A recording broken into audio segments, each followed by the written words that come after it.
Assalamualaikum warahmatullahi wabarakatuh. Selamat berjumpa kembali dengan Ibu pada video pembelajaran. Kali ini kita akan belajar tentang penyimpangan semu hukum Mendel. Kenapa dikatakan penyimpangan semu hukum Mendel? Karena rasionya tidak selalu mengikuti, meskipun kaidah dalam menentukan fenotipe, genotipe mengikuti hukum Mendel. Jangan lupa subscribe, like, komen, dan share. Semoga bermanfaat. Yang pertama, atafisme. Atafisme merupakan interaksi antar gen yang menghasilkan keturunan atau filial yang berbeda dengan induknya. Ini contohnya pada bentuk jengger ayam. Bentuk jengger ayam itu jenis sifatnya satu, yaitu bentuk jengger, tetapi berasal dari interaksi dua gen yang berbeda. R besar mewujudkan bentuk rose, P besar bentuk pi.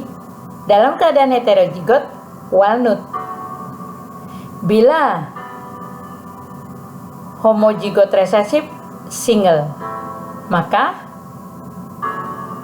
F2-nya 9331.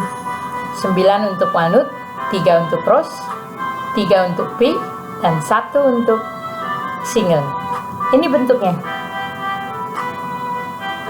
Kalau kita lihat perbandingannya seperti di hibrid ya, padahal satu sifat. Yang kedua, triptomeri artinya tersembunyi, yaitu pewarisan sifat di mana gen dominan bila bertemu dengan gen dominan lainnya, maka sifatnya akan tersembunyi, muncullah sifat baru. Contohnya pada bunga Linaria marokana.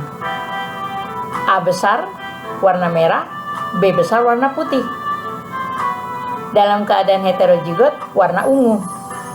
Ungu silang ungu, maka F2-nya ungunya 9, merahnya 3, putihnya 4. Maka 9 berbanding 3 berbanding 4. Kita lanjutkan berikutnya, ketiga, polimeri. Artinya sifat yang dipengaruhi oleh banyak gen.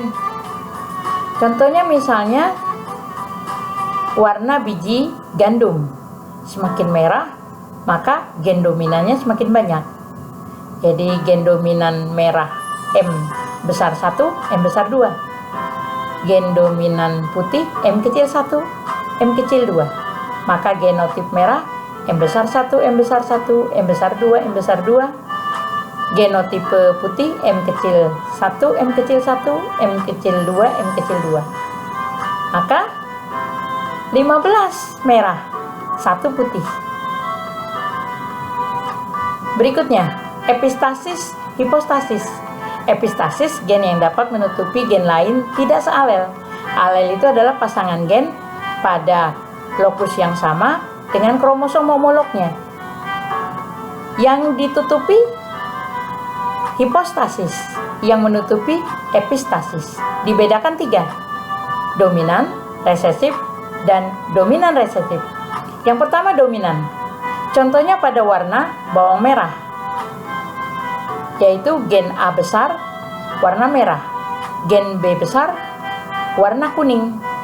Maka bila merah kita silangkan kuning, A besar, B kecil, B kecil, A kecil, A kecil, B besar, B besar.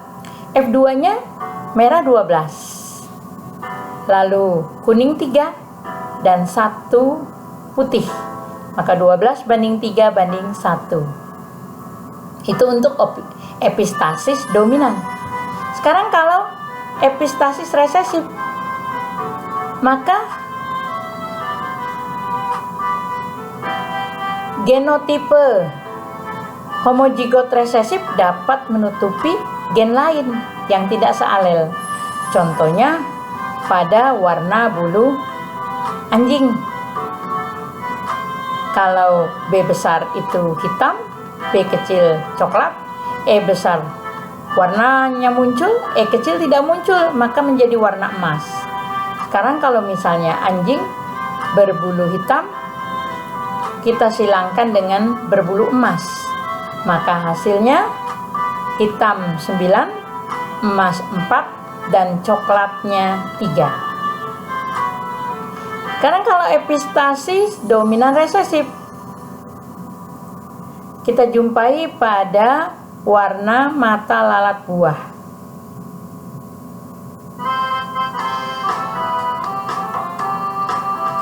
Yaitu dominan yang akan menutupi gen lain, lalu gen resesif homozigot juga dapat menutupi gen dominan.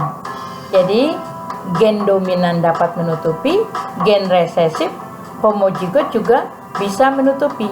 Misalnya warna merah, P besar, S kecil, S kecil.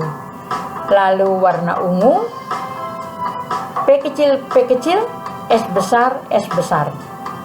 Sehingga merah berbanding ungu 13 berbanding 3. Gen komplementer artinya gen yang saling melengkapi dalam memunculkan sifat.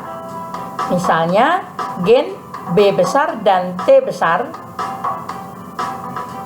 bila hadir menjadi normal, tidak bisu tuli. Tapi kalau tidak hadir, satu saja tidak hadir, artinya begini, misalnya B kecil, T besar, maka bisu tuli.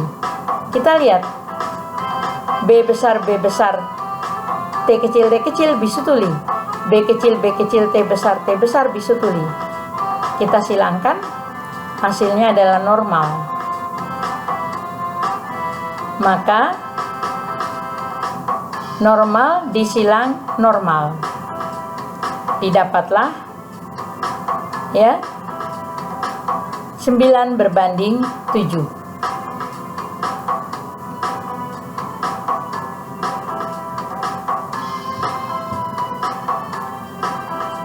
Lalu gen dominan ganda. Beberapa gen mempengaruhi sifat yang sama. Misalnya gen A besar dan gen B besar mempengaruhi tumbuhan bursa yang berbentuk bunganya segitiga. Itu kalau A besar dengan B besar bertemu. Lalu kalau A kecil, B kecil, maka bentuknya oval, sehingga 15 berbanding 1. 15 untuk bunga segitiga, oval untuk 1. Terima kasih. Saksikan selalu video pembelajaran di channel ini. Jangan lupa subscribe, like, komen, dan share. Wassalamualaikum warahmatullahi wabarakatuh.